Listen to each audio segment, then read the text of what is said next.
মাহে শাবান বিদায় নিয়ে যাবে এবং মাহে রমদানের চাঁদ উদিত হয়ে যাবে।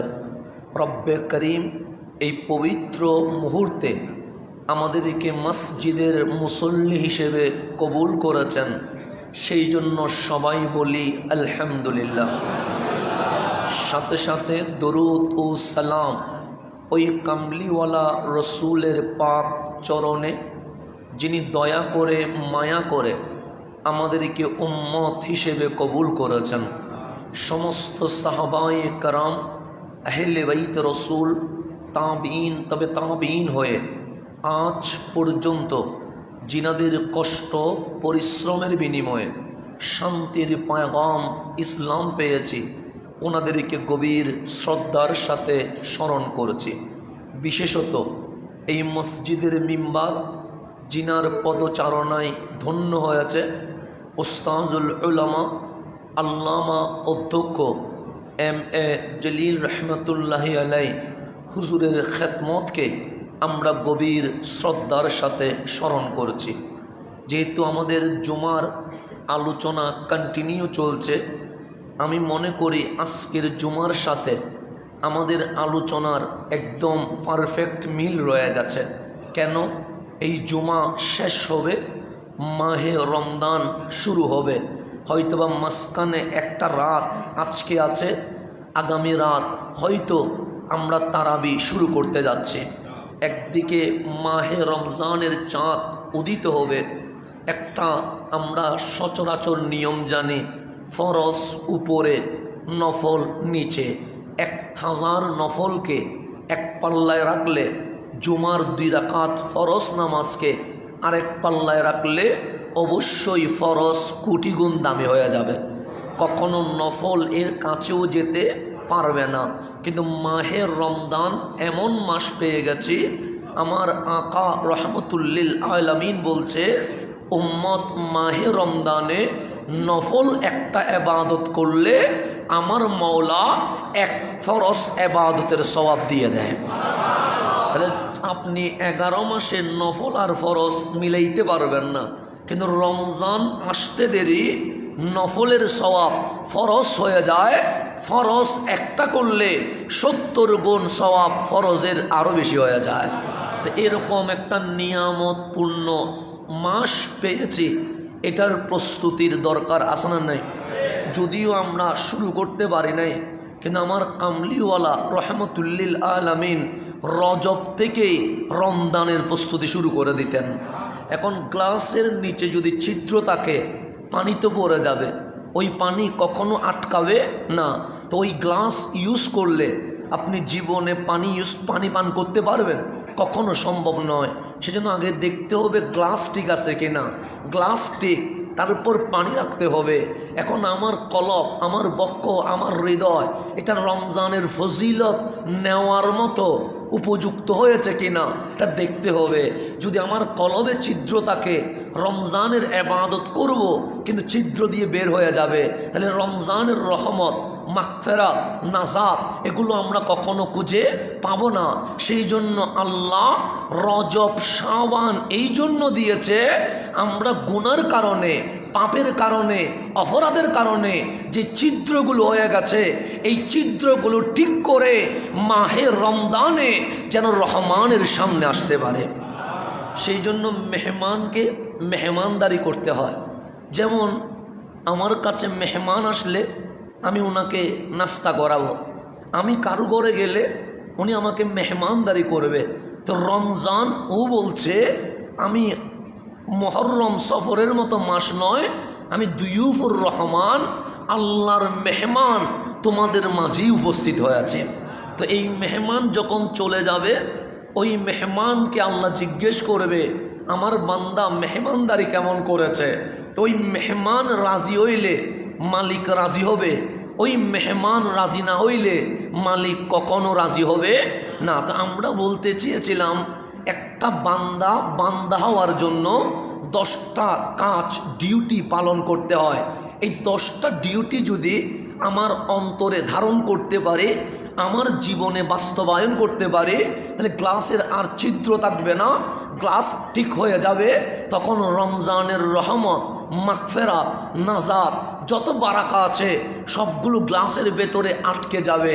সেই জন্য আমার রসুল 5 বছরে দাওয়াত দেয় নাই, 10 বছরে দাওয়াত দেয় নাই, 15 বছরে দাওয়াত দেয় নাই, 20 বছরে দাওয়াত দেয় নাই, 40 বছর পর দাওয়াত দিয়েছে। কেন? কামলিওয়ালা কি 40 বছর বসেছিলেন? না।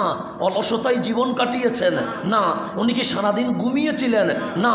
ওনার জীবনীটা পড়েন, উনি 40 বছর যেই কাজটা করেছেন সেটা হচ্ছে কোরআনের নূর নেওয়ার মতো কিছু মানুষ রেডি করেছেন, যাদের কলবে কোরআন যেন বহন করতে পারে। সেই জন্য আমার রসুল 40 বছর মানুষ রেডি করেছেন। 40 বছর পর রেডি করা মানুষকে আমার কামলিওয়ালা কোরআনের নূর দিয়ে দিয়েছেন। সেই জন্য আমার নবীর দাওয়াত যে সে কবুল করে নাই। আবু জেহেল কি কবুল করছে? নাই। আবু লাহাব করছে? নেই, করে নাই। কেন? ওরা মানুষ হইতে পারে নাই। কিন্তু আবু বকর ডানেও তাকায় নাই, বামেও তাকায় নাই, পিছনেও তাকায় নাই, নবী দেখছে। চাইলে আমি হলে বলতাম আপনি রসুল মজেজা দেখান, আমি হইলে বলতাম কোরআন যে কালামুল্লাহ এটার প্রমাণ দেন, আমি হইলে বলতাম আল্লাহ যে এটা আমার বিবেক দিয়ে যুক্তি দিয়ে বুঝাইয়া দেন। কিন্তু সিদ্দিক আকবর বিবেক খুঁজে নাই, যুক্তি খুঁজে নাই, প্রমাণ খুঁজে নাই, ডকুমেন্টস খুঁজে নাই। কেন? ওনার বাল্যকাল থেকে যৌবন পর্যন্ত আমার নবীর সাথে এমনভাবে মিশেছে, আবু বকর সম্পূর্ণ মদিনাওয়ালার রঙে রঙিন হয়ে গেছে।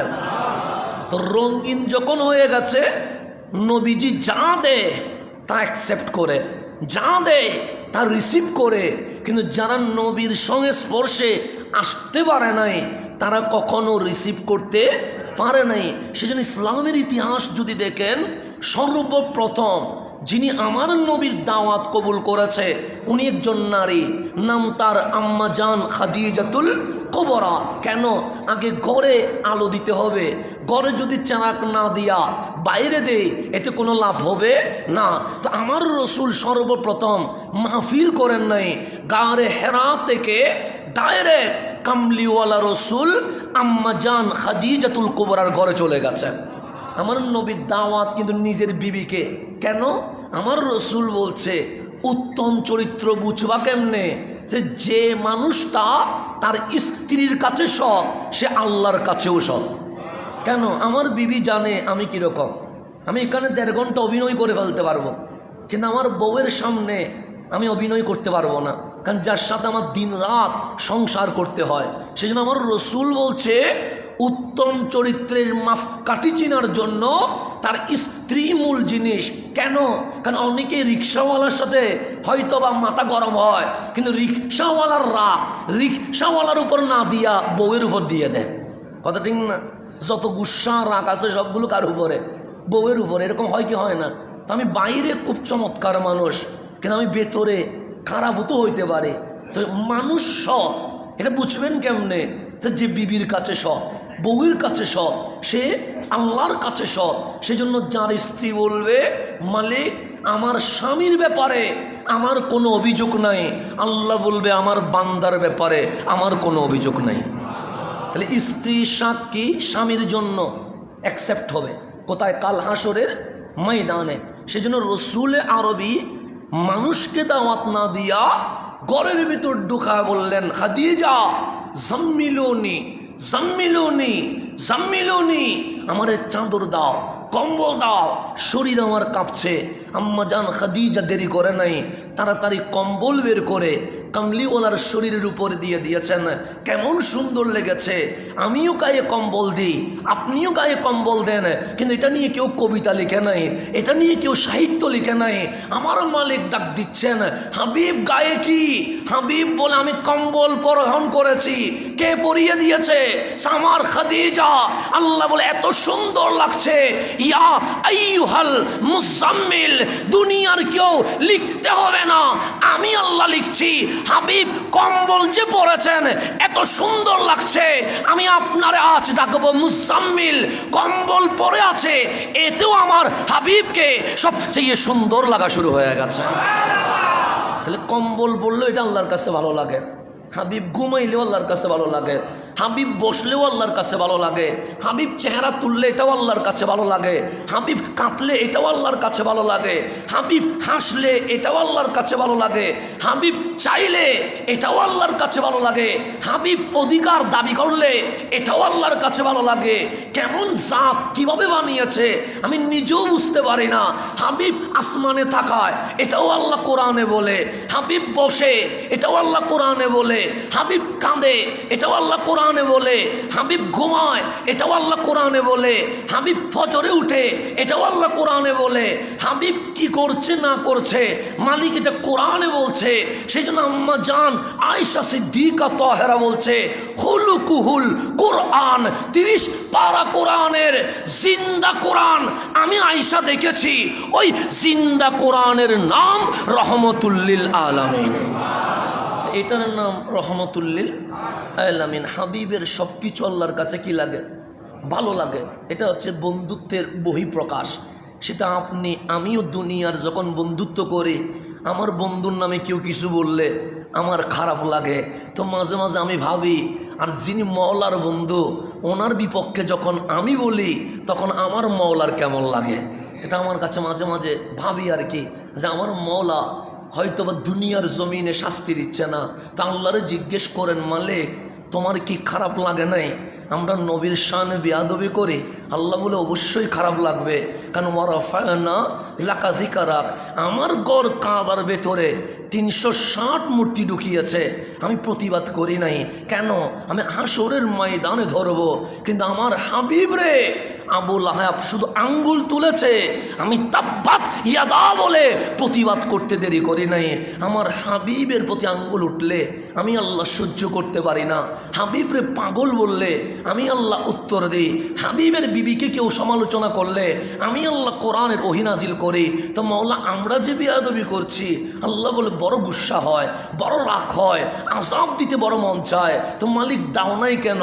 তোমার মূসার সাথে বেয়াদবি করেছে ফেরাউন, তুমি তো সুবাইয়া মেরে ফেলেছ। নমরুদ বিয়াদবি করেছে খলিলের সাথে, তুমি তো অ্যাকশনে যাইতে দেরি করো নাই। ঈসা রুহুল্লাহর সাথে উম্মত বিয়াদবি করেছে, তুমি তো জবর করে দিয়েছ। নূহ রাসূলুল্লাহর সাথে উম্মত বিয়াদবি করেছে, তুমি বন্যা দিয়ে ডাইরেক্ট মেরে ফেলেছ। তো তোমার হাবিব এটা নাকি ইমামুল আম্বিয়া, আমরা বিয়াদবি করি, আযাব দাও না কেন? আল্লাহ বলে দিতে তো মন চায়, তো দিতে পারো নাই কেন? আল্লাহ বলে দিতাম কেমনে? মা কান আল্লাহু লিইউআযিবাহুম, হাবিব আপনার উম্মতরে আযাব দিতে পারছি না, দিতে পারছি না, দিতে পারছি না। মালিক তোমার রাগ উঠে না? সে উঠে। তোমার গুসা হয় না? সে হয়। তোমার কি আযাব দিতে মন চায় না? সে চায়, কিন্তু দাও না কেন? ওয়া আনতা ফীহিম, আপনি নবীর কারণে দিতে পারে নাই, আপনি উম্মতি উম্মতি বলে চোখের পানি ছেড়ে দিয়েছেন বলে আমি আল্লাহ আযাব দিতে পারি নাই। এটার নাম রহমতুল্লিল আলামিন। আমরা বেয়াদবি করছি আর উনি রওজায় উম্মতি উম্মতি বলে চিল্লায়। আল্লাহরে বলে কারা আযাব দিবা? এটা না আমার উম্মত, কারা আযাব দিবা? এটা না, এটারে না আমি উম্মত বানাইছি। ওইটা বলে বলে আল্লাহর হাবিব আল্লাহর বারবার সিদ্ধান্ত চেঞ্জ করতে দাবি দেয়, মাওলা দিও না ওদেরকে আযাব, দিও না ওদেরকে আযাব। এভাবে করে করে নিজেই সুপারিশ করে করে আমাদেরকে বাঁচিয়ে দেয়। আর উম্মত এই সুযোগে আরও বেশি বিয়াদবি করে, আরও বেশি বিয়াদবি করে। তা আল্লাহ যেন অন্তত আমাদেরকে বেয়াদব হওয়া থেকে হেফাজত করেন। সব মাফ করা যায় কিন্তু বেয়াদবি মাফ করা যায় না। কিছু লিমিট আছে, তওবা আছে। যেমন এটা রমজান মাস, আল্লাহ বলে সব গুনাহ মাফ করে দিব, কিন্তু কিছু গুনাহ আছে যেগুলো মাফ করবে না। তোর মধ্যে 1 নাম্বার হচ্ছে বেয়াদবি মাফ করবে না। সেই জন্য উলামায়ে কেরাম বলে গেছে তওবা সবার জন্য খোলা আছে, কিন্তু যে রসুলের শানে বেয়াদবি করে তার কপালে তওবা নসিব হয় না। সেই জন্য সোনার বাংলাদেশে দেখবেন যারা রসুলের শানে বেয়াদবি করে তারা কখনো ওই বিষয়ে অনুশোচনা বা মাপ চাওয়া বা জাতির কাছে ক্ষমা চাওয়া এই শব্দগুলো বের হয় না। কেন বের হয় না? কারণ সবার জন্য তওবা নসিব হয়, কিন্তু বেয়াদবে রসুলের তওবা নসিব হয় না। এটা মনে রাখবেন। সেই জন্য সব কিছুতে আল্লাহ তওবার জন্য একটা সুযোগ করে দেন, দরজা খুলে দেন যে বান্দা আয়। দেখবেন আপনিও গুনাহ করছেন, আমিও গুনাহ করছি, বেশি গুনাহ করে ফেলেছি, কিন্তু মাঝে মাঝে দেখবেন কলব খবর হয়ে যায়, মাঝে মাঝে অনুশোচনা চলে আসে যে আমি চোখ দিয়ে কি দেখার কথা ছিল, আমি কি দেখছি, কান দিয়ে কি শোনার কথা ছিল, আমি কি শুনছি, পা দিয়ে কোথায় যাওয়ার কথা ছিল, আমি কোথায় চলে যাচ্ছি। এরকম মাঝে মাঝে আমাদের অনুশোচনা জাগে কি জাগে না? জাগে। অনেক সময় গুনাহ করার পর ঘুমাইতে পারি না, আমার মালিক কি বলছে, আমি যে গুনাহ করলাম কোনো আযাব চলে আসতেছে কিনা। দেখবেন তওবার জন্য চটপট করে অন্তর, কিন্তু যারা রসুলের শানে বেয়াদবি করে দেখবেন তাদের মাঝে অনুশোচনা জাগে না। কেন? কারণ আল্লাহ সবার জন্য তওবার দরজা উন্মুক্ত করে দেয়, কিন্তু বেয়াদবে রসুলের জন্য তওবার দরজা কখনো উন্মুক্ত করে না। সেই জন্য সব জায়গা থেকে মাপ পাওয়া যায়, শানের রিসালাতে বেয়াদবি করলে কখনো মাপ পাওয়া যায় না। তো আল্লাহর জন্য এইখান থেকে আমাদেরকে হেফাজত করেন। আমরা অন্যের জন্য কি বলবো জানি না, কিন্তু আমাদের জন্য তো আল্লাহর দরবারে দোয়া করা উচিত। আমরা অন্যকে কি বলবো সেটা আমরা বুঝি না, কিন্তু অন্তত আমরা যেন আল্লাহ আমাদেরকে যেন হাবিবের গাদ্দার না বানায়, আমাদেরকে যেন হাবিবের বেওয়াফা না বানায়, আমাদেরকে যেন আল্লাহ হাবিবের নকশ কদমে চলার তৌফিক নসিব করেন। এখন আসেন, কামলিওয়ালা চলে গেছেন ঘরে, জাম্মিলুনি, আমারে কি দাও, কম্বল দিয়ে আবৃত করে দাও। আল্লাহ বলে খাদিজা যে কম্বল দিলেন সুন্দর লাগছে, ইয়া আইয়ুহাল মুজাম্মিল, হে কম্বলে আবৃত আমার হাবিব, এত সুন্দর লাগছে আপনারে। তখন আল্লাহর হাবিব যখন শুয়ে পড়লেন, আম্মাজান খাদিজাতুল কুবরা বললেন, 15 বছরের সংসার, আপনার উঠা আমি দেখেছি, আপনার বসা আমি দেখেছি, আপনার হাঁটা আমি দেখেছি, আপনার চাল চলন আমি আপনাকে দেখেছি, আপনার রব আপনাকে কখনো নিরাশ করতে পারে না। ও হাবিব, আপনি হঠাৎ করে শরীর কাঁপছে, কম্বল পড়লেন কেন? 15 বছরে জীবনে বলেন নাই জাম্মিলুনি জাম্মিলুনি। আজ এমন কি হয়ে গেছে গায়ে হেরা থেকে এসে আপনার গায়ের জ্বর উঠে গেছে? তখন হাবিব বলে, খাদিজা, একটা ঘটনা ঘটে গেছে। কি ঘটনা ঘটে গেছে? সে লৌহে মাহফুজের কোরআন, যেটা কেউ আনতে পারে নাই, সেটা হাবিবুল্লাহর বক্ষে নাজিল হওয়া শুরু হয়ে গেছে। আম্মাজান খাদিজা বলে, কোরআন এসেছে? হ্যাঁ, যেটা মুসা আনতে পারে নাই, যেটা ইব্রাহিম আনতে পারে নাই, যেটা নূহ আনতে পারে নাই, যেটা ঈসা আনতে পারে নাই, সেটা হাবিবুল্লাহ নিয়ে এসেছে আলাইহিমুসসালাম। তখন আমার কামলিওয়ালার প্রতি উত্তরে আম্মাজান খাদিজা বলে, তো কোরআনটা শোনান না। আমার নবী সর্বপ্রথম আম্মাজান খাদিজার শোনাচ্ছেন, ইকরা বিইসমি রাব্বিকাল্লাযী খালাক। আম্মাজান খাদিজা বলে, কি করতে হবে? 1 নম্বর লা ইলাহা ইল্লাল্লাহ, আল্লাহর উপর ঈমান আনতে হবে। 2 নম্বর আনা রাসূলুল্লাহ, হ্যাঁ তোমার স্বামী হতে পারে, কিন্তু আমি রহমতুল্লিল আলামিন। হ্যাঁ, যে কথা বলছি এগুলো আমার কথা নয়, ইন্নাহু লাকুরআনুন কারীম, এগুলো কোরআনে কারীম। আম্মাজান খাদিজার আদবটাও তো আমাকে দেখতে হবে, বউ স্বামীর সাথে কিভাবে কথা বলবে এটাও আমাকে দেখতে হবে। আম্মাজান খাদিজা চাইলে বলতে পারতেন, আমি পরীক্ষা নেব, আমি দেখবো আপনি আসলে নবী কিনা, কিন্তু আম্মাজান খাদিজা ওইভাবে প্রশ্ন করছে না। কেন? বিশ্বের মা, রসুলের স্ত্রী আম্মাজান খাদিজাতুল কুবরা বিশ্বের সমস্ত বিবিদেরকে শিক্ষা দিচ্ছে, স্বামী যখন কোনো কিছু নির্দেশ দেয় তখন আদবের সাথে কথা বলতে হয়। আম্মাজান খাদিজা ডাইরেক্ট অ্যাকশনে যান নাই। আম্মাজান খাদিজা বলেন, কে এসেছে ইয়া রাসূলুল্লাহ? যা জিবরাইল, আমার কাছে জিবরিল রইসুল মালাইকা এসেছেন। স্বামীর সামনে মুখে নেকাব দিতে হয় না, কিন্তু আম্মাজান খাদিজাতুল কুবরা নেকাব দিয়ে আসলেন, শুধু চোখ দেখা যায় আর কিছু দেখা যায় না। রসুল আরবি বললেন, ও খাদিজা, আমি তো তোমার স্বামী, তুমি নেকাব পরে আসলা কেন? নবী গো, আপনি দেখেন তো, যারা আপনি গাঁরে হেরার মধ্যে দেখেছেন ওই জিবরাইলকে কি দেখা যাচ্ছে কিনা? আমার কামলিওয়ালা আসমানের দিকে তাকায়া বললেন, হ্যাঁ হ্যাঁ, জিবরাইলে দেখা যায়। আম্মাজান খাদিজার নেকাবটা খুলে ফেলছেন, সে এখন দেখা যায়নি। আমার কামলিওয়ালা বলে, এখন তো দেখা যায় না।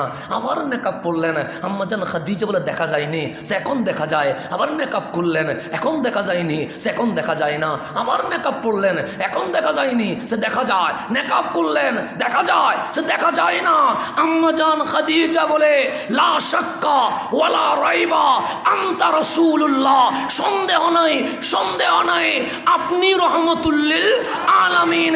আমি খাদিজা আমানতু বিকা, কোনো প্রকার প্রমাণের দরকার নাই, ডাইরেক্ট ঈমান নিয়ে এসেছি। আমার রহমতুল্লিল আলামিন হাসি দিয়েছে। মাওলা প্রথম দাওয়াত নিজের বিবিরে দিলাম, বিবি ডানেও দেখে নাই, বামেও দেখা নাই, কামলিওয়ালার হাতে হাত রেখে কালিমা পড়ে ফেলেছেন। সর্বপ্রথম বিবি রিসিভ করে ফেলেছে। তো আমার নবী বললেন, খাদিজা কেমনে বুঝলা যে আমি নবী? তুমি কেমনে বুঝলা? কারণ তুমি তো আমার কোনো প্রমাণ চাওনি, জিজ্ঞেস করোনি। ও আমার প্রমাণ হয়ে গেছে। কেন? উনি আলেমা ছিলেন, উনি বড় ফকিহা ছিলেন, উনি বড় বুদ্ধিমান ছিলেন, উনি তওরাত জবুর এগুলার কিতাবের আলেমা ছিলেন। সেই জন্য নারী শিক্ষারও দরকার আছে। তবে নারীদের জন্য আলাদা ইউনিভার্সিটি থাকবে, পুরুষের জন্য আলাদা ইউনিভার্সিটি থাকবে, যাতে পর্দা যেন হুকুম কি না হয়, ভিন্নতা না ঘটে। এটাই হচ্ছে আমরা মুসলমান। নারী শিক্ষাকে আমরা না বলি না। ইসলাম নারীকেও মানুষ বলেছে, পুরুষকেও মানুষ বলেছে। তবে পুরুষ আর নারী যে পর্দার বিধান আছে, অবশ্যই সেই পর্দা মেনটেন করতে হবে। পর্দা বিসর্জন দিয়ে শিক্ষা যদি নেন, শিক্ষিত হবেন কিন্তু অমানুষ হয়ে যাবেন। কথা ঠিক না? আমরা এখন দেখতেছি তো 9 বছরের মেয়ে, চাচার বয়সী, এরকম বৃদ্ধের সাথে পালিয়ে চলে যাচ্ছে। এরকম হয় কি হয় না? হচ্ছে, বাংলাদেশে হচ্ছে। তো বিদেশে যাওয়ার দরকার নাই, বাংলাদেশে হচ্ছে। কেন? শিক্ষিত হচ্ছে কিন্তু মানুষ হওয়া থেকে দূরে সরে গেছে। যেই বাবা তাকে কষ্ট করে লালন পালন করেছে, সেই বাবার একটা রায় নেবে এটা সে মানতে বাধ্য নয়। যেই মা রক্তকে পানি করে ফেলেছে, ওই মায়ের কথা শুনছে না। কেন? শিক্ষিত হচ্ছে কিন্তু মানুষ হচ্ছে না। আর ইসলাম ঢুকবে কার কাছে? আগে মানুষ হও, এরপর শিক্ষিত হও, তাহলে তুমি ইসলাম 100-তে 100 বুঝে যাবে। আগে মানুষ হইতে হবে। মানুষ না হইলে ইসলাম ঢুকবে কেমনে? আপনি যদি আবু জেহেল হয়ে দাঁড়ায় থাকেন, আপনার কাছে ইসলাম ঢুকবে না। আপনি যদি এজিদ হয়ে দাঁড়িয়ে থাকেন, আপনি হোসাইনকে চিনবেন না। আপনি যদি আবুল আহাব হয়ে দাঁড়িয়ে থাকেন, আপনি রসুলের শান বুঝবেন না। আপনি যদি আবু বকরের মতো গর্দান আমার নবীর সামনে ঝুঁকাইয়া দেন, এরপরেই আপনি নবী চিনবেন। এটা নবী চিনার কিছু ক্যাটাগরি আছে। এখন আসলে আমি যেখানে বলছি, আমার রসুল বলেন, খাদিজা কেমনে চিনলা যে আমি নবী? খাদিজা বলে, আমি এক্সাম নিয়ে ফেলেছি। কেমনে নিলা? আমি যে আপনার সামনে 3 বার ওই যে নেকাব সরালাম, খেয়াল করছেন নি? আমার রসুল বলে, খেয়াল করছি। তো ওখানে কি দেখছো? আমি যখন নেকাব পরা, তখন তো জিবরিল ছিল। হ্যাঁ ছিল। আমি যখন নেকাব মুখ থেকে সরালাম, তখন তো জিবরিল নাই। আমার রসুল বলে, জিবরিল নাই। আমি এখানেই বুঝে গেছি আপনি হক। সে কেমনে বুঝলা? সে নেকাব যখন পড়লাম তখন জিবরিল আপনার কাছে আসে, নেকাব যখন সরালাম জিবরিল চলে গেছে। কেন? সেটা যদি শয়তান হইতো তাহলে বেহায়া হইতো, নির্লজ্জ হইতো। আমি নেকাব খোলার পরেও সে বসে থাকতো, চলে যেত না।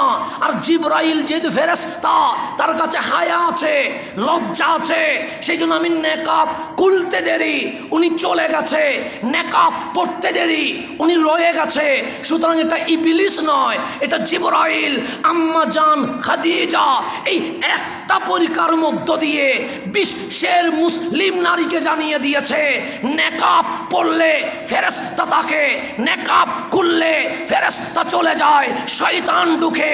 আজ সোনার বাংলাদেশ সহ সমগ্র বিশ্বে পরকিয়া, জেনা, বেবিচার, তালাক এই সব কিছু প্রবেশ করে আমার ঘর, আপনার ঘর জাহান্নামে রূপান্তর হওয়ার পিছনে একটাই দায়ী, মুসলিম সমাজে যেদিন পর্দা উঠে গেছে, সেদিন পরকিয়া, জেনা, বেবিচার ঘরের ভিতরে প্রবেশ করে দিয়েছে। আম্মা জান খাদিজা বলে, সমাধান কয়টা? 5টা লাগবে না। আমরা বলি তো 10টা সমাধান, 20টা, এতটুকু সমাধান যাও, তার দরকার নাই। সিম্পল নিয়ে নেন। সমাধান কয়টা? একটা সমাধান, যে পর্দা আছে, তোমার ঘরে ফেরেশতা আছে। ফেরেশতা আছে মানে রহমত আছে, রহমত আছে মানে বরকত আছে। পর্দা সরে গেছে, তোমার ফেরেশতা চলে গেছে, রহমত চলে গেছে, ইবলিস ঢুকেছে, শয়তান ঢুকা মানে তোমার ঘর অটোমেটিক অশান্তি জাহান্নামে রূপান্তরিত হয়ে যাওয়া। আপনি সিম্পল জিনিসটা বুঝেন। আমাদের দাদার আমল আর আমাদের আমল কয় বছর ব্যবধান হবে? ধরেন 20 বছর বা 25 বছর ধরেন না, বা তার চেয়ে আর একটু 30 বছর ধরেন। 30 বছর তার বেশি না। আমাদের দাদার আমল আর আমাদের আমল মাঝখানে গ্যাপ হচ্ছে কত বছর? তখন তো আমরা এখন পড়ি সন্তান 2টা হলে যথেষ্ট, একটা হলে আরও ভালো, এটা আমরা পড়ি এখন। তা আমাদের দাদারা কি এটা পড়ছে নি? আমাদের দাদাদের আমলে এটা ছিল। আমরা পড়ছি শয়তান সন্তান দুইটা হইলে যথেষ্ট, একটা হলে আরও ভালো। এটা জন্ম নিয়ন্ত্রণের কথা বলছে, কিন্তু আমার দাদারা কিটা পড়ছে, পড়ে নাই। তো তখন কোনো লিমিট ছিল না, এখন লিমিট আছে যে 2টা 3টা, তার চেয়ে বেশি যাওয়া যাবে না। এখন আপনার পেট কাটতে হয়, তখন কি এত পেট কাটা সিস্টেম ছিল না, এত কিছু ছিল না। তখন 10টা 12টা 18টা 20টা যত সিরিয়ালে আসতে পারে, এক একটা ক্রিকেট টিম, কথা ঠিক না? আছে না এরকম 11টা 20টা 18টা, আছে না নাই? আছে। কবির বলছেন তো তখন সন্তান বেশি, এখন সন্তান কম, 2টা 3টা 4টা, এখন লিমিট হয়ে গেছে। কেন? আমাদেরকে পঞ্চম শ্রেণীতে পড়াচ্ছে সন্তান 2টা হলে যথেষ্ট, একটা হলে আরও ভালো। তো এটা আমরা পড়ছি, কিন্তু আমাদের দাদারা তো পড়ে নাই। তোমরা যদি পড়ে নাই, প্রতি বছর 22 সিরিয়াল একটা একটা করে আসলে 11টা হয়ে যায়, 15টা হয়ে যায়। 5টা মেয়ে হলে 8টা ছেলে হয়, 10টা মেয়ে হলে 8টা ছেলে থাকে, এরকম 18-20টার সংসার আমাদের দাদাদের ছিল কি ছিল না? ছিল। কিন্তু চাকরি করছে, কৃষি কামারি করছে কয়জনে? একজনে। দেন আমার দাদাই একমাত্র উপার্জন ব্যক্তি। আমার দাদিও চাকরি করে না, আমার বাবাদের ভাইয়েরও চাকরি করে না, আমার বাবাদের বোনরা ফুফুরাও চাকরি করে না। করে কয়জনে? এই একজনই কৃষি কামারি করি 12 মাস 18 জন নিয়া খাইয়া গুদাম করে দেখে এখনো চাউল জমা আছে। কথা ঠিক না? কামাই কয়জনে? একজনের কামানোতে 18 জনের সংসার কইরা 12 মাস পরে ওই চাউল রাখার গোডাউনে দেখতেছে এখনো চাউল কি আছে, মজুদ আছে। আর বর্তমানে বাবাও চাকরি করে, ছেলেও চাকরি করে, ছেলের বউ চাকরি করে, মেয়েও চাকরি করে, মেয়ের স্বামীও সব চাকরি করে। এক ঘরে যদি 6 জন হয়, 5 জনে চাকরি করে। মাস শেষে দোকানের বাকি দিয়া, বাড়াঘরের ভাড়া দিয়া দেখে আরো 3000 শর্ট রয়ে গেছে। চাকরি করে 6 জনে 5 জন, কিন্তু এখন ইনকামও বেশি। 20,000 করে যদি পায়, 5 জনে কত পায়? 1 লাখ পায়। আর আমাদের দাদাদের আমলে 5,000 পাইলে এটা সোনার হরিণ পেয়ে গেছে, ওই রকম হয়ে গেছে। আমাদের দাদাদের আমল 30 বছর আগে, আমাদের আমল 30 বছর পরে, তখন জব করে একজনে 18 জনের সংসার চলার পরেও বছর শেষে জায়গাও কিনে, আবার গোয়াল করে গরুও থাকে, আবার গুদাম করে জিনিসও আবার থাকে। আর এখন 6 জনের সংসারে 5 জন চাকরি করে, মাস শেষে 3-4 হাজার শর্ট থাকে। তো ইনকাম তো বাড়লো, ইনকাম বাড়লে জমা তো বাড়ার কথা ছিল, কিন্তু বাড়ে নাই, কমে গেছে। কেন? যে তোমার দাদার আমলে পর্দা ছিল বলে বরকত ছিল, তোমার আমলে পর্দা চলে গেছে বিদায় ইনকাম বাড়ছে কিন্তু বরকত চলে গেছে। এটা হচ্ছে প্র্যাকটিক্যাল। আমাদের খাটনি কম না, আমাদের খাটনি এখন কি বেশি। 24 ঘন্টা আমরা ধরতেছি, 24 ঘন্টা।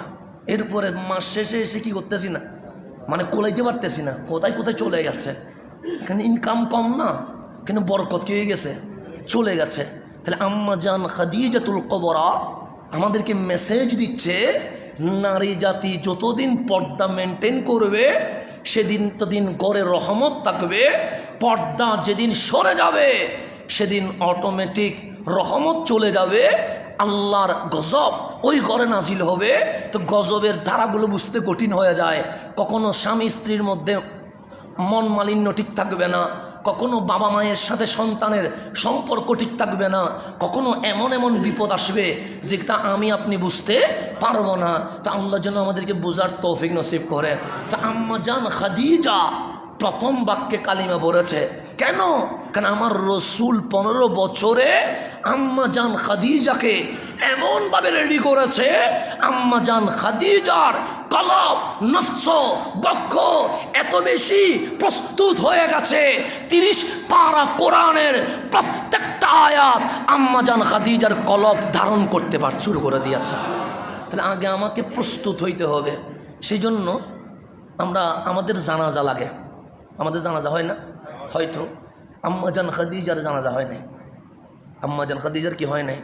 জানাজা হয় নাই। 2টা কারণ আছে। আবার মারামারিতে যাওয়ার দরকার নাই, আমি 2টা থেকে যে কোনো একটা নেবেন আর কি। 1 নম্বর, জানাজা কেন হয় নাই? সো ওই সময়ে জানাজার বিধান নাজিল হয় নাই, সেজন্য কি হয় নাই। কিন্তু আমার কাছে 2 নাম্বারটা বেশি পছন্দ হয়েছে। কেন জানেন? কারণ এটার সাথে আমার সাথে যুক্তির সাথে মিলে, বিবেকের সাথে মিলে। কোনটা? আল্লাহর রসুলকে আল্লাহ বলছে, হাবিব কার জানাজা পড়বেন? খাদিজার জানাজা পড়বো। খাদিজার জানাজার দরকার কি? গুনাহ থাকলেই তো পড়বেন, খাদিজা তো গুনাহই নাই, সুতরাং জানাজার কোনো দরকার নাই। আম্মাজান খাদিজা ঘরে বসে কাঁদছে। জিনাত তারিফ আমার আল্লাহ নিজেই করছেন, ওনার নাম আম্মাজান খাদিজা। জিনাত তারিফ আমার নবী করছেন। যদি খাদিজা থাকতো আমি জীবনে কোনোদিন সেকেন্ড বিয়ে করতাম না। ওনার নাম আম্মাজান খাদিজা। খাদিজার ইন্তেকালের পরেও আমার রসুল আম্মাজান খাদিজার যত আত্মীয় স্বজন বান্ধবী আছে তাদের ঘরে ঘরে হাদিয়া পাঠাইতেন। কেন? তার সম্পর্ক খাদিজার সাথে। শুধু তাই নয়, আমার রসুল বলছেন, খাদিজা আমি সবার ঋণ শোধ করে দিতে পারবো, কিন্তু আমি 2 জনের ঋণ শোধ করতে পারবো না। তোর মধ্যে তুমি খাদিজার ঋণ আমি শোধ করতে পারবো না। স্বামী কেমনি স্ত্রীর ঋণ শোধ করতে পারে না? স্ত্রী স্বামীর কাছে ঋণী হয়ে থাকে, কিন্তু আমার নবী স্বামী হইয়া বলছেন, খাদিজা আমি তোমার ঋণ কখনো শোধ করতে পারবো না। আম্মাজান খাদিজা বলে, এটা কি বলছেন ইয়া রাসূলুল্লাহ? আমার নবী বলেন, হ্যাঁ তোমাকে আমি ঋণ অবস্থায় আমি আল্লাহর দরবারে সুফর্দ করে দিব। কাল হাসরের ময়দানে আমার আল্লাহ সকলের সামনে তুমি খাদিজার ঋণ শোধ করে দিবে। এটার নাম আম্মাজান খাদিজা। উনি রুমের মধ্যে বসে কাঁদছে। আমার রসুল ওনার কান্না দেখে নিজেও কাঁদতে শুরু করে দিয়েছেন। বিবিটাও কেমন ছিল, যিনি কাঁদলে স্বামীও কাঁদে। আমার কামলিওয়ালা কাঁদছেন। আম্মাজান খাদিজা বলে, আমি কাঁদছি একটা কারণ আছে। আপনি কাঁদছেন কেন? আমার রসুল বলে, আমার খাদিজা কাঁদছে সেজন্য আমি নবীও কাঁদছি। আমার নবী বললেন, আম্মাজান খাদিজা বলছেন, আরে আমি কান্নার পিছনে কারণ তো আছে, কিন্তু আপনি কাঁদছেন কেন? তুমি কাঁদছো সেজন্য কাঁদছি। তা আপনি না কেঁদে জিজ্ঞেস তো করতে পারেন, খাদিজা কাঁদছো কেন? আমার রসুল বলে, খাদিজা রে আমি তোমারে এত ভালোবাসি, তোমার চোখের পানি দেখলে আমি নিজেকে কন্ট্রোল করতে পারি না, সেই জন্য আমি নিজেই চোখের পানি ছেড়ে দিয়েছি। বলো না কাঁদছো কেন? আম্মাজান খাদিজা বলেন, নবী গো আমি কাঁদছি এই কারণে, অন্ধকার কবর সেখানে কেউ যাবে না, মুনকার নকির সওয়াল জবাব করবে। খাদিজার ভয় হচ্ছে সেই সওয়াল জবাব আমি খাদিজা কেমনে দিব? আমার রসুল আম্মাজান খাদিজার হাত ধরে ফেলেছেন, ডাক দিয়ে বললেন, খাদিজা আমি ওয়াদা দিলাম মুনকার নকিরের প্রশ্ন শেষ না হওয়া পর্যন্ত আমি নবী তোমার কবরে দাঁড়িয়ে থাকবো। এটার নাম আম্মাজান খাদিজা, যার জন্য আমার রসুল আমি তোমার কবরে দাঁড়িয়ে থাকবো। মুনকার নকিরের সওয়াল জবাব শেষ না হওয়া পর্যন্ত আমি যাব না। এটার নাম আম্মাজান খাদিজা। কেমনভাবে রেডি হয়ে আছেন রসুলের জন্য। আর আমরা উম্মত হয়ে এখনো রেডি হইতে পারতেছি না। রমজান আসছে, আমাদের এখনো কোনো খবর হচ্ছে না। আমরা শপিংয়ে দৌড়াবো। রমজান আসছে, আমরা এদিক সেদিকে দৌড়বো। রমজান আসছে, আমরা রমজানের নিয়ামতগুলো নিতে পারবো না। আম্মাজান খাদিজা কেমন রেডি হয়েছে। আমার নবী বললেন, খাদিজা তোমার কোনো টেনশন নেই, আমি তোমার কবরে দাঁড়িয়ে থাকবো।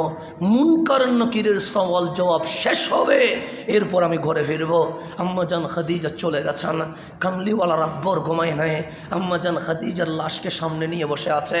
যখন গোসল কাফন সবগুলো হয়ে গেছে, আমার রসুল নিজেই দাফন দিয়ে দিলেন। দাফনের পর মাটি দেওয়া হলো। মাটি দেওয়ার পর সাহাবায়ে কেরাম সবাই জিয়ারত করে রসুলে পাককে ডাকছেন, ইয়া রাসূলুল্লাহ চলেন না, ইয়া রাসূলুল্লাহ চলেন না। আমার নবী রৌদ্রের মধ্যে কবরের পাশে বসে আছে, কামলিওয়ালা যায় না।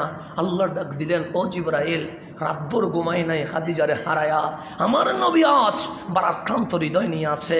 আম্মাজান খাদিজাকে অন্ধকার কবরে দিয়ে দিয়েছে, কিন্তু রুদ্রে আমার নবী বসে আছে। তুমি জিবরাইল যাও না, গিয়ে আমার নবীরে বলো যেন উনি ঘরে যায়, কিছুক্ষণ রেস্ট নেয়। ওনার ভারাক্রান্ত হৃদয় আমি সহ্য করতে পারছি না।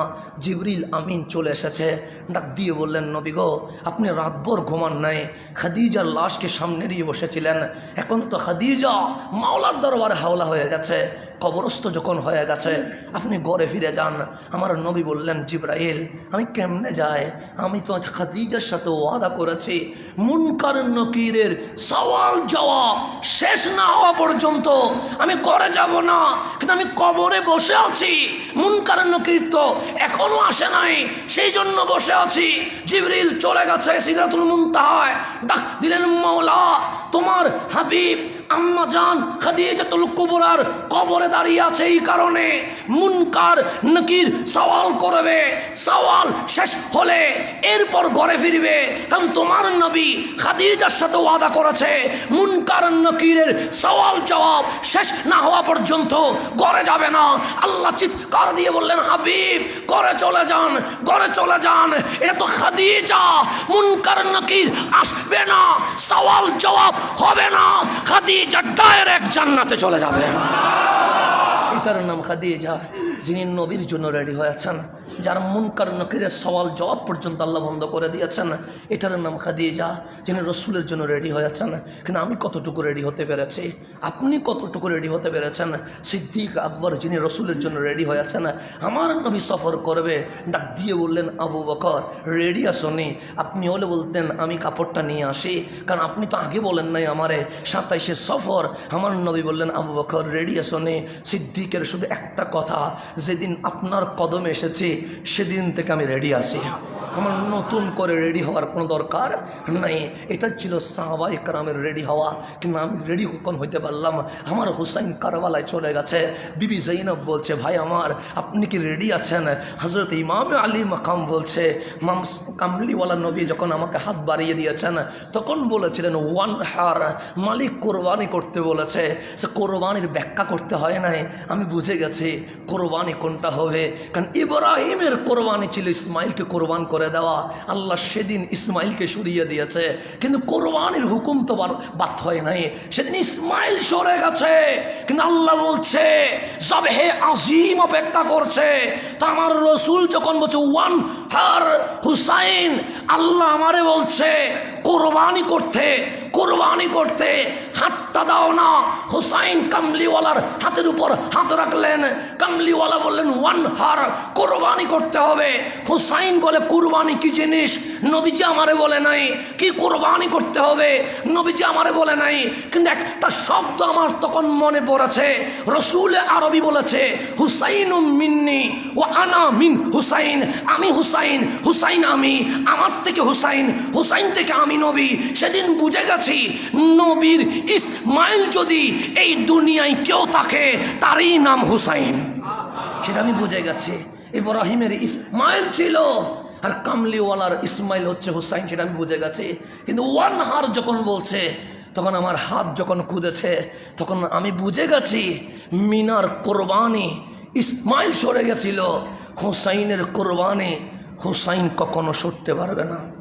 হুসাইনকে কোরবানি করতে আমি রেডি আছে। সেজন্য আপনি কারবালায়ও যান, মক্কায়ও আসেন, দুইটা জিনিসে চলে আসেন। ইসমাইল জবিহুল্লাহকে আম্মা জান হজরতে হাজেরা রাদিয়াল্লাহু তাআলা আনহা উনি যখন নিচে রাখলেন, জমজম ওনার পায়ের বাড়ি থেকে বের হয়েছে, কথা ঠিক না? জমজমের একটা কূপ আছে না? নেই, আছে। এটা কোত্থেকে বের হয়েছে? মক্কায় তো তখন পানি ছিল না, মক্কায় তো মানুষ ছিল না, মক্কায় তো কোনো পরিবার ছিল না। আল্লাহ বললেন আমার ইসমাইল আর হাজেরা থাকবে, ইব্রাহিম দেশে চলে যাবে। ইব্রাহিম চলে গেছে, হাজেরা আর ইসমাইল থাকছে। তখন খলিল জিজ্ঞেস করছে, হাজেরা এখানে তো ঘর বাড়ি কিছু নাই, খাওয়া দাওয়া কিছু নাই, থাকবা কেমনে? হাজেরা বলে আপনি চলে যাচ্ছেন কার হুকুমে? আল্লাহর হুকুমে। হাজেরা আর ইসমাইল থাকবে কার হুকুমে? আল্লাহর হুকুমে। তা আপনার টেনশন কিসের? যেই আল্লাহ হাজেরা আর ইসমাইলকে থাকতে বলেছে সেই আল্লাহ রিজিকের ব্যবস্থা করে দিবে, আপনি চলে যান। ইব্রাহিম চলে গেছে, কিন্তু পানি তো নাই। 3 দিন চলে গেছে। ইসমাইল জবিউল্লাহকে খানায় কাবার পাশে রেখে দিয়েছে। বাচ্চার খিদা লাগলে পাও লড়ে, হাতও লড়ে, পা বারবার লড়ছে। আর আম্মাজান হাজেরা সাফা মারওয়ায় দৌড়ছে। 7 বার দৌড়ার পর দেখছে আম্মা হজরতে ইসমাইল জবিউল্লাহর চুট্ট পা যেখানে বারবার বাড়ি খাচ্ছিল সেখান থেকে পানি বের হয়ে গেছে। নাম তার জমজম হয়ে গেছে। নাম কি? কিন্তু কারবালায়ও একটা ইসমাইলের মতো ছোট্ট ছিল, নাম তার আলী আসগর। যখন পহেলা মহরম পৌঁছে গেছে, ফোরাত নদী যখন বন্ধ হয়ে গেছে, তখন হুসাইন বললেন, শহর বানো, আমার আলী আসগরকে যেন মাটিতে রাখা না হয়। পহেলা মহরম বলে দিয়েছে, আমার আলী আসগর যেন মাটিতে না রাখা হয়। শহর বানো কখনো পিঠে রাখে, কখনো বুকে রাখে। ডাক দিয়ে বললেন, বোন আমার জৈনব, আমার আলী আসগরকে যেন মাটিতে না রাখা না হয়। জৈনব কখনো বুকে রাখে, কখনো বালিশে রাখে, কখনো ওড়না পেশায়া দুলনা দিয়ে রাখে, কিন্তু মাটিতে রাখতে দেয় না। হুসাইন বললেন, এই আমার আমার 71 আহলে বাইত, আমার আলী আসগরকে যেন মাটিতে রাখা না হয়। কেউ আলী আসগরকে মাটিতে রাখছে না। কখনো হুসাইন পিঠে নিয়ে আছে, কখনো শহর বানু পিঠে নিয়ে আছে, কখনো জৈনব পিঠে নিয়ে আছে, কখনো বালিশের উপরে, কখনো ওড়না পেশায়া দুলনার মতো করে রেখেছে। হুসাইনরে জিজ্ঞেস করেন, হুসাইন আলী আসগরকে মাটিতে রাখলে কি হয়? হুসাইন বলে, তুমি জানো না, খলিলুল্লাহর ছেলে ইসমাইল জবিহুল্লাহরে মক্কার জমিনে যখন রাখা হয়েছিল, ইসমাইলের ছোট্ট পা বাড়ি মারতে দেরি জমজম বের হয়ে গেছে। আজ কুফার কারবালায় আমার আলী আসগরকে যদি মাটিতে রেখে দেই, আলী আসগরের পাওলা ফালাফি করবে। আমি জম দিতে আসি নাই, আমি রক্ত দিয়ে কামলিওয়ালার ইসলাম জিন্দা করতে এসেছে।